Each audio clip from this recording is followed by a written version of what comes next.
सिंधी अदब जी दुनिया में भली कार दोस्तों हमेशा जियां शामिल क्यों था एक खूबसूरत कहानी सीमा जिन जो लेखक आहे वफ़ा सालिह राजपर। हूअ न रुगो मुंहिंजी भेण यास्मीन जी दिल घुरी साहेड़ी पर असांजी पाड़ेसरी भी आहे। बिचोले घराणे सां तालुक़ रखंदड़ सीमा एक शरीफ़ घराणे जी पढ़ियल लिखियल सुघड़ संजीदा मिजाज रखंदड़ छोकरी आहे। रंग गोरो कटोरा नेण पूरो पुनो कद भुत लिबास में सादगी ऐं सलीको ॻाल्हाइण ॿोलाइण धीरज ऐं शाइस्तगी। हूअ मुंहिंजी भेण सां गॾु कॉलेज में पढ़ंदी आहे। कॉलेज खां पोइ घर जे कमकार में माउ जो हथु वंडाइण खां पोइ जेको वक़्तु बचंदो अथसि यास्मीन सां गॾु गुज़ारण लाइ असांजे घर हली ईंदी आहे। ॿिन्ही घरनि जा पुराणा वास्ता ऐं तालुकात आहिनि, उन करे खेसि असांजे घर में का बि ओपराइप महसूसु न थींदी आहे।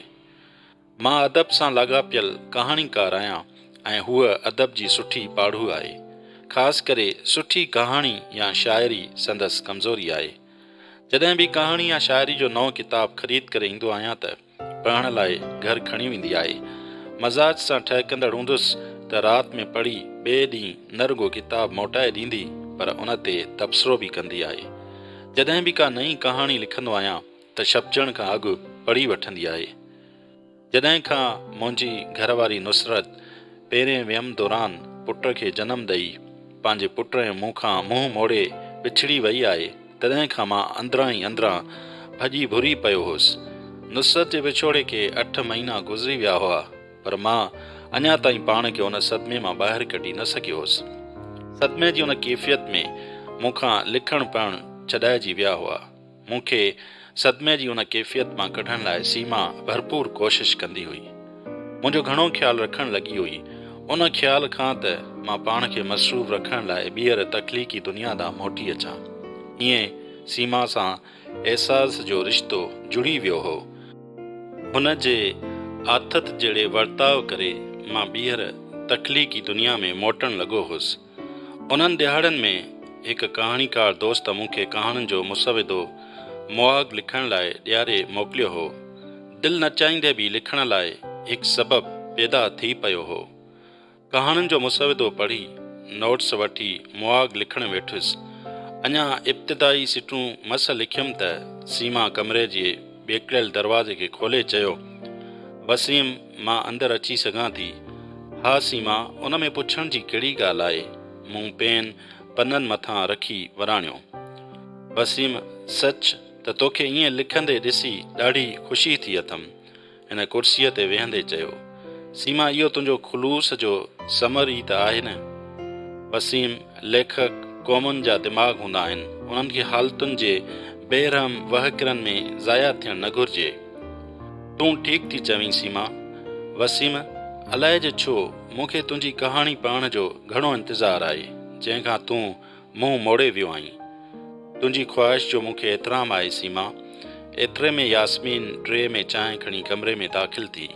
उन चांहि जी ट्रे टेबल ते रखंदे चयो, अदीब हज़रात कहिड़े मौज़ू ते गुफ़्तगू पिया कनि? को ख़ासि मौज़ू न आहे यास्मीन। सीमा वराणियो, गुफ़्तगूअ जो कुझु त उनवान हूंदो। यास्मीन, वसीम ॿीहर लिखणु पढ़ण ॾांहुं मोट खाधी आहे, उन खां वधीक ॿियो कहिड़ो उनवान हूंदो? सीमा वराणियो। हा सीमा, शुक्र आहे अदा मस वञी पाण संभालियो आहे। सीमा जी महिरबानियुनि सां, वसीम खिलंदे चयो। ठीकु आहे, उन ख़ुशीअ में चांहि पी ताज़ा तवाना थियो। यास्मीन वराणियो। सीमा हसास दिलि रखण वारी सुलछणी छोकिरी हुई। हूअ न रुगो मुंहिंजो पर मुंहिंजे नंढड़े पुट कलीम जो बि ख़्यालु रखण लॻी हुई। कलीम बि साणसि मानूस थी वियो हो। हूअ पाण अदीब त न हुई पर अदब जो चङो ख़ासो मुतालो रखंदी हुई। नज़म तोड़े नसर ते चङी ॼाण रखंदी हुई। मूं वटि ईंदी हुई त मूं सां बेतकल्लुफ़ गुफ़्तगू कंदी हुई। न रुगो अदब पर ज़िंदगी जे ॿियनि मौज़ूअनि ते बि ॻाल्हाईंदी हुई। साणसि अहसास जो अहिड़ो रिश्तो जुड़ी वियो हो जो संदसि मौजूदगीअ में अकेलाइप जो अहसासु न थींदो हो। संदसि वेझड़ाइप जे करे न रुगो अदब पर ज़िंदगीअ सां प्यार बि जागी पियो हो। नंढड़ो कलीम साल खन जो थी वियो हो। मोकल वारे हिकु ॾींहुं उहा घर आई त मां पंहिंजे कमरे में नंढड़े पुट कलीम खे हंज में खणी वेठो हुउसि। संदसि बातड़ियुनि ॿोलियुनि में दुनिया जहान खे ईअं विसारे वेठो हुउसि ॼण समूरी काइनात सुसी सोढ़ी थी मुंहिंजे हंज में समाइजी वई हुई। सीमा कमरे में दाख़िल थी त कलीम खेसि ॾिसी रोअण लॻो ऐं खणण लाइ ॾांसि हथ जूं उछलूं ॾियण लॻो। हुन अॻिते वधी कलीम खे मूंखां वरितो ऐं भरिसां कुर्सीअ ते वेही रही। कलीम संदसि हंज में हो ऐं संदसि विखरियल वारनि सां खेॾणु लॻो हो। उहा ओचितो संजीदा थी वई। उहा का महल ईअं गुमसुम रही, अखियूं खणी कॾहिं मूं ॾांहुं त कॾहिं कलीम ॾांहुं थी ॾिठाई। सीमा जी वसीम माठ थी वईं, छा पई सोची? हुन उनो साहु खणी कलीम ॾांहुं ॾिठो ऐं संदसि गल ते चुमी ॾींदे वराणियो। वसीम, तो कॾहिं सोचियो त हिन मासूम खे माउ जे प्यार जी ज़रूरत आहे? सीमा, मां लेखक आहियां, लेखक हसास हूंदा आहिनि, सोचां ज़रूरु थो, पर हुन जुमिलो अध में छॾे ॾिनो। पर छा वसीम? उहो ई त माउ जहिड़ी माटेली माउ किथां आणियां? अहिड़ी त सफ़ा सुञ बि कान थी आहे। कीअं भला?